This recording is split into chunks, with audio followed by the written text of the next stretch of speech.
think I can say that I'm the poster child for craniosacral, as it's saved my life, not once but twice. I've had 2 major head injuries, one from an accident and one from an assault, when I was 16 and when I was 33.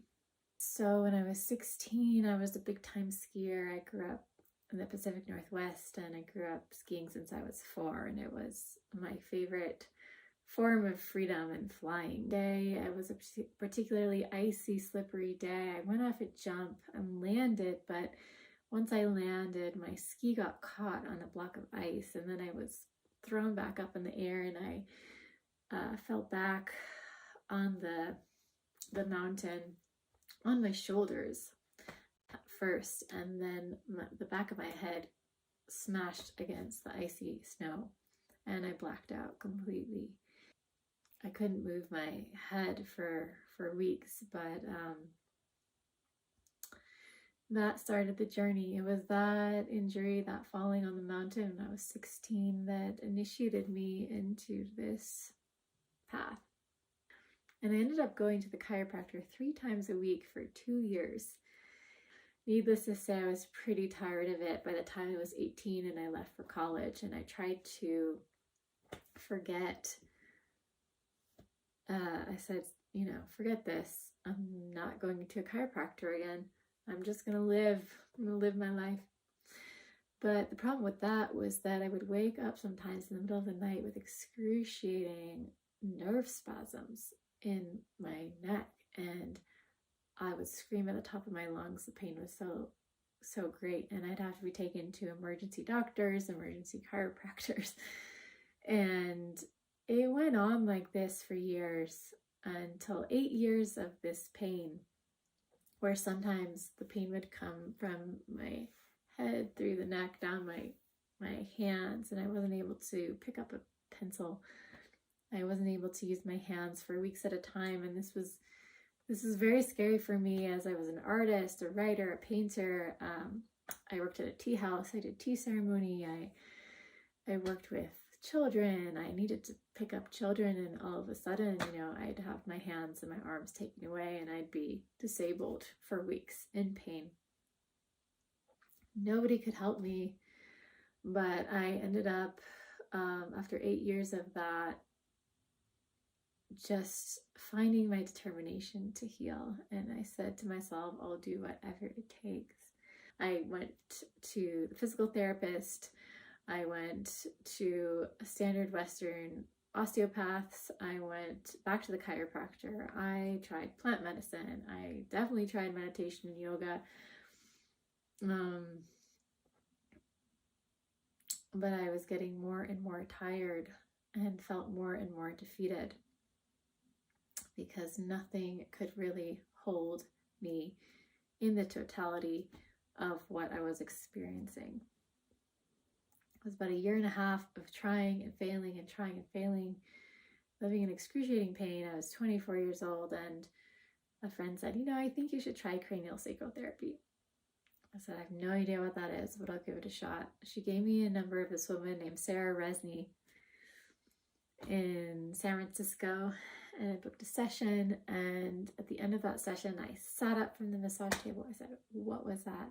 Tell me everything. What did you do? What are the books? Like, what's the names of these bones? Like, every single session I would ask her, tell me everything. We had like 5 minutes at the end of every session. It was the first time my nervous system could rest in a space, feel held and trusted, that I could trust the person I was with to actually put my guard down a little to receive healing. And then all the healing started happening. I studied with Charles, and then he gave his school to Georgia Milne, who I studied with for many, many years. I became an assistant teacher for her advanced courses. And so I, for 10 years, have been fully dedicated to biodynamic, what's now known as Post Biodynamic Craniosacral. For those that don't know, biodynamic, post-biodynamic is an approach within the world of craniosacral that comes from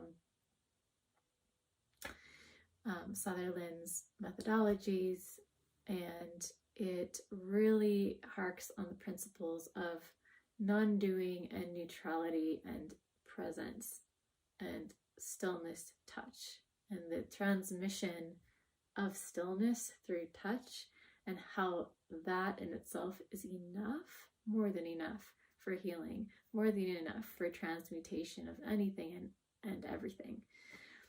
And it happens when we have no intention.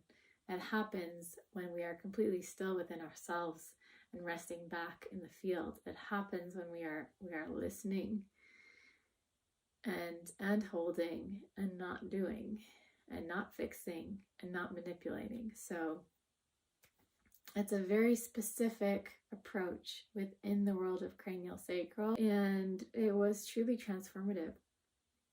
So I'm a huge fan of Post Biodynamic cranial work. That was my first 10 years. And then 2 years ago, I was traveling in a foreign country and I was robbed at gunpoint, and I was hit on my head with a gun, back of my head, full force, gun to my occiput, major concussion, traumatic brain injury. Luckily, I survived,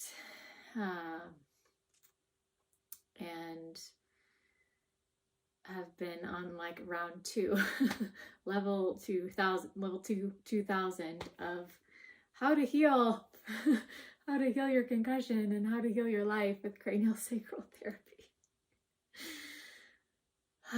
And it was this past year in my healing journey of this, being attacked, assaulted, violated, head smashed by a gun. It was in this quest for healing that I found Etienne and his school.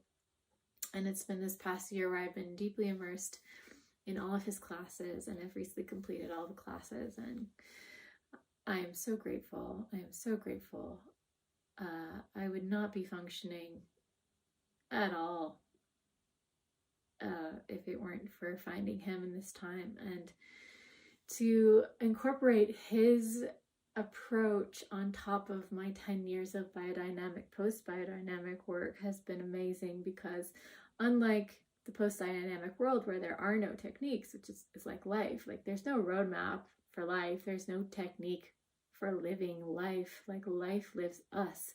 But Etienne has techniques and Etienne has little maps, and Etienne has a technique for everything. And it's very useful actually to use a technique every now and again.